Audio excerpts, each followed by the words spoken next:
Okay, so picture this. You walk into a room and it is just total chaos. Mm. I mean, there are kids everywhere, and not, quiet, well-behaved kids. I'm talking about kids who've just had their body weight in sugar. Oh, wow, yeah. They're vibrating, bouncing off the actual walls, Right. screaming, breaking stuff. It's just pure, unfiltered pandemonium. That sounds terrifying. Yeah. And also, for anyone who works in an office today, weirdly familiar. Right, because that room, it's not a daycare, it's your company's data. Ah, there it is. And those kids, that's your customer data, your sales leads, your billing records, just running wild on a massive sugar high, and nobody is watching them. And that visual, that's exactly where we're starting our deep dive today. We're looking at this really clever piece of writing. It's called The Responsible Adult, Reframing Data Governance for Stability. Yeah, and we're jumping right into the best part, a section called B is for babysitting. Which is such a great way to put it. Yeah, I love this metaphor. I mean, usually when you say the words data governance, you can just feel the energy leave the room. It sounds like homework. It sounds like bureaucracy. The no department has arrived. Exactly. But this source, it flips that completely. It says, stop trying to be the data police. Start being the data babysitter. And that really gets to the core of the problem, How do you sell this concept to people who aren't technical? Oh, no, totally. Because let's be real, if you walk up to your head of sales and say, we need better metadata management and schema enforcement, Yeah. their eyes just glaze over. They'll just say, I've got a quota to hit. Get out of my way. Exactly. So our mission today is to figure out how to explain why they need rules, but without making it sound like you're just there to slow them down. So if you're listening and you've ever tried to bring some structure to your organization, maybe you're a data analyst, maybe an IT manager, and you've just hit that wall of resistance. Mm-hmm. This deep dive is for you. We're going to learn how to reframe governance from police work into parenting. And specifically, how to deal with data that is acting like it's on a serious sugar rush. Okay, let's unpack that sugar rush idea, because the source makes this great point about why companies push back on governance in the first place. It's not because they, hate structure, right? No, not at all. Most people get that you need some order. The source argues that they reject it because, well, they're under this illusion that everything is working just fine. The illusion of stability. Or maybe the illusion of agility. That's the one. The illusion of agility. I mean, think about that room full of kids high on sugar for the first, say, 20 minutes. What does it look like? It looks like a lot of energy, a lot of movement. Things are happening. It looks fast. Exactly. And in a business, that feels like speed. It feels like innovation. The force calls this the sugar rush phase. All the departments are moving fast. They're launching things. They're skipping all the boring IT steps to get results now. This is basically shadow IT, the whole move fast and break things idea, except the only thing they're really breaking is data integrity. Right. And it feels good in the moment, doesn't it? You don't have to fill out a ticket. You don't have to wait for the data team. Yeah. You just grab a CSV and you go. Okay, let's make this really concrete. The source gives this perfect everyday problem scenario that I swear everyone listening has experienced. It starts with marketing. Right. So marketing. They need to launch a new campaign like yesterday. So what do? They don't check the main database. They just make their own customer list. Of course they do. They probably export some old list, manually add a few leads from a conference, stitch it together in Excel, and bam, uploaded. Look at us, we're so agile. And then meanwhile, you've got sales. They're not even looking at marketing's weird Frankenstein list. They're keeping their own leads. Oh, yeah. Maybe it's in Salesforce, but maybe it's just a shared Google sheet because, it's faster to update. I've seen it be a literal stack of business cards with a rubber band around it. I'm not even kidding. It happens. And then you've got customer service. 4 folks in customer service. A customer calls. Let's say it's Acme Corp. They say, hey, we moved. Here's our new address. The rep, trying to be helpful, updates it right there in the CRM. But here's the key question. Does that update make it back to marketing's spreadsheet? Mm-hmm. Does it get to the finance billing system? Definitely not. Finance is a fortress. They're updating billing records on their own because finance data is sensitive. So now you have 4 departments. 4 completely different versions of the truth. No shared definitions. No ownership. No supervision. It's a complete breakdown. You've got marketing emailing an old address, sales calling with old pricing, and finance sending an invoice to an empty building. But, and this is the crucial part in that moment, Everyone feels like they're being super efficient, they're autonomous, they're not being slowed down by governance. That is the sugar high, confusing frantic activity with actual productivity. Is it exactly? But we all know what comes after the sugar high. The crash. Talk me through the crash. Because the source is pretty brutal here. It's all fun and games until the quarterly report makes no sense. The crash is when the bill comes due for all that agility. First off, the analytics are a disaster. You run a report and see John Smith 3 times. One's John Smith, one's J. Smith, and one is John A. Smith. Which makes your attribution models useless. You think you have 3 customers, but you actually have one really annoyed customer. Your customer acquisition cost looks great, but your lifetime value is in the toilet. You're flying blind. Completely blind. And then, the practical stuff, emails start bouncing because marketing's using their old list. Now you just look incompetent to your customers. And what about sales? That's where the real pain must be. Oh, this hits the bottom line directly. Your sales team starts chasing leads that have already converted. They're calling existing customers, trying to sell them something they already bought. Wow. It's a huge waste of time. It's demoralizing. Just imagine that meeting, and marketing is like, we sent you 500 leads, and sales is like, yeah, and 300 were already customers. That is the meeting where the sugar crash becomes undeniable. The source says the reports just don't add up. Marketing claims 100 leads, sales saw 50, finance billed 70. No one knows what the truth is. And all that agility suddenly starts to look a lot like negligence. Exactly. Everyone's frustrated. The high is over. Yeah. And now there's just a huge mess to clean up. And there's a line in the source I love. It says, that's not innovation. That's kids on a sugar high with no adult in the room. No adult in the room. Oof. That hit hard because it reframes the whole thing. It's not about freedom. It's about an absence of leadership. Precisely. Which brings us to the really important part. How do you fix it? How do you convince everyone who is enjoying that sugar high that they actually need an adult? Yeah, because if you just walk in there and yell, okay, fun's over, we're implementing strict controls and master data management. You'll get booed out of the room. They'll just hide their spreadsheets from you. So you have to change the pitch.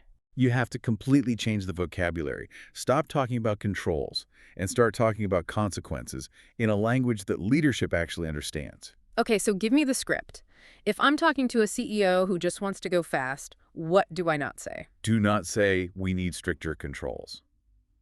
That just sounds like you're putting up roadblocks. And what do I say instead? You say, we need some supervision so we don't have to clean up much bigger messes later. Ooh. That's good. It's subtle, but it shifts the focus from stopping you to helping you. It's proactive, not restrictive. It paints a completely different picture. The source extends the babysitting metaphor perfectly here. It says, babysitting isn't about restricting fun, it's about preventing broken furniture. Broken furniture. I love that because in a business, the furniture is really expensive. We're talking brand reputation, customer trust. Right, so if you frame governance as preventing broken furniture, you're suddenly talking about protecting value. You're not a bureaucrat, you're a guardian of the company's assets. Okay, so let's translate broken furniture into business terms. What does a CFO care about? Well, instead of saying, we need data standards, you say, governance protects the customer experience. That's preventing the broken furniture of sending an email to the wrong person. It prevents churn. And churn is very expensive furniture. You got it. You say, governance prevents rework. That stops sales from chasing the same lead twice. That's operational efficiency. You say, governance avoids revenue leakage. Ah, revenue leakage. That's the magic phrase. It is. If you tell a CFO, hey, because our data's a mess, we are literally losing invoices, you're going to get that budget approved. Instantly. 100%. Right. And so the source says we need to rebrand the whole function. Don't even call it data governance. What do we call it? Operational stability. Operational stability. Now that sounds like something a board of directors wants to hear. Yeah. Sounds solid, reliable. Exactly. A CEO might not care about data lineage, but they absolutely care about operational stability. They care about not breaking the furniture. So we have the metaphor, we have the new pitch. Now, what about the action? How do you actually become the adult in the room without everyone starting to resent you? This is where the source gets super practical. It lays out a 3-step plan, the adult in the room strategy, and the absolute key is do not try to fix everything at once. Right. Don't try to boil the ocean. I feel like that's where so many of these projects go off the rails. They want to fix every single database across the whole company in phase 1. And it takes 3 years and $10 million, and by the time it's done, the business has moved on. The source says, no.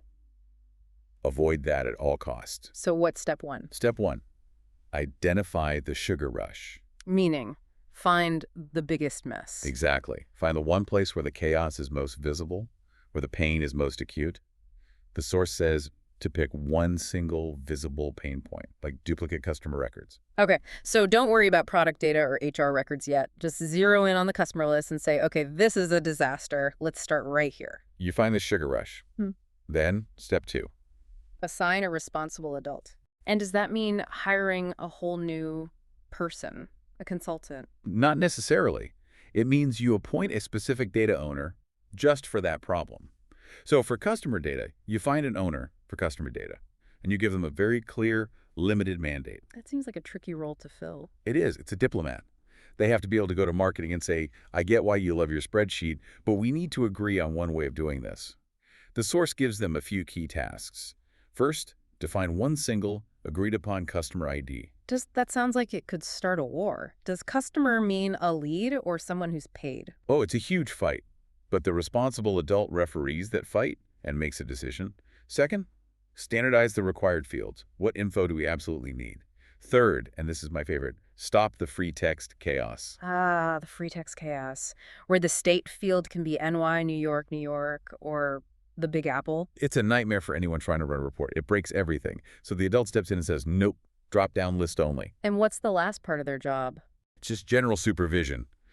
Being the person who walks the floor, so to speak, and says, hey, let's maybe not export that giant CSV to our desktop. Okay, so we've found the mess, we've assigned the babysitter. What's step 3? Step 3 is put gentle guardrails in place. Gentle being the key word there, I'm guessing. Very much so. You're not building a prison, you're building a playpen. You put in some validation rules.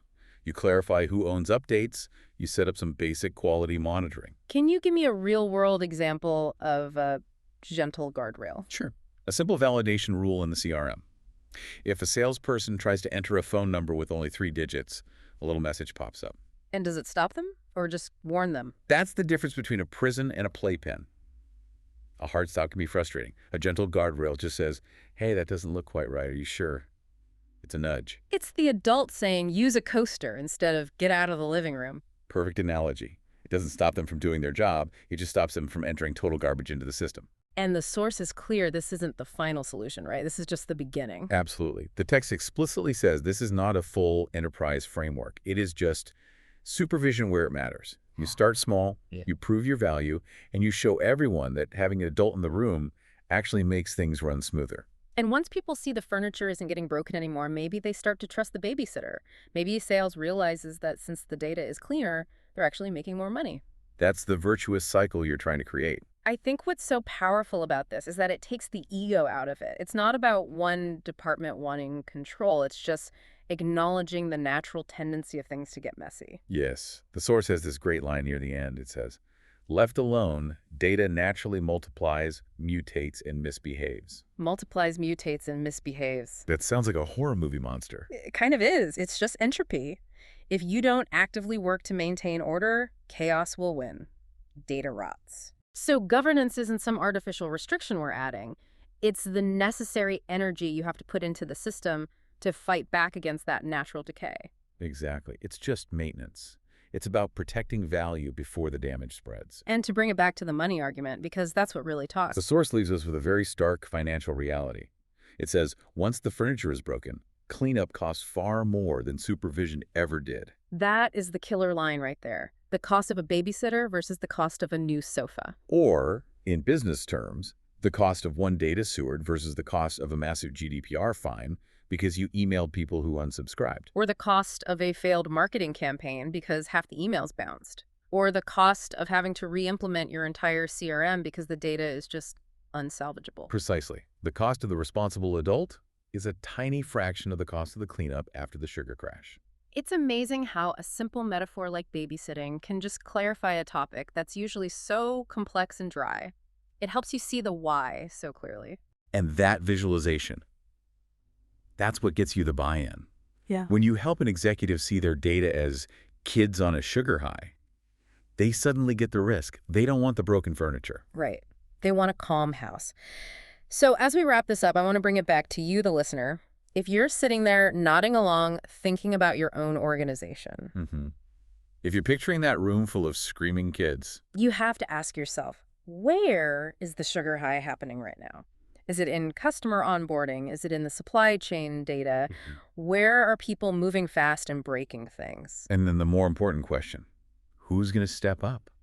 Who is going to be the adult in the room? Because if you look around and you can't spot the adult, if everyone is just running wild. It might just have to be you. Exactly. Maybe it's time to stop complaining about the mess and start setting some gentle guardrails. Start protecting the furniture. There you go. That's a wrap on data governance as babysitting. Hopefully this gives you a completely new way to talk about something that can feel, well, boring and make it sound like the most important thing in the world. Because it is. Thanks for listening to this deep dive. Go forth and babysit that data. We'll catch you next time.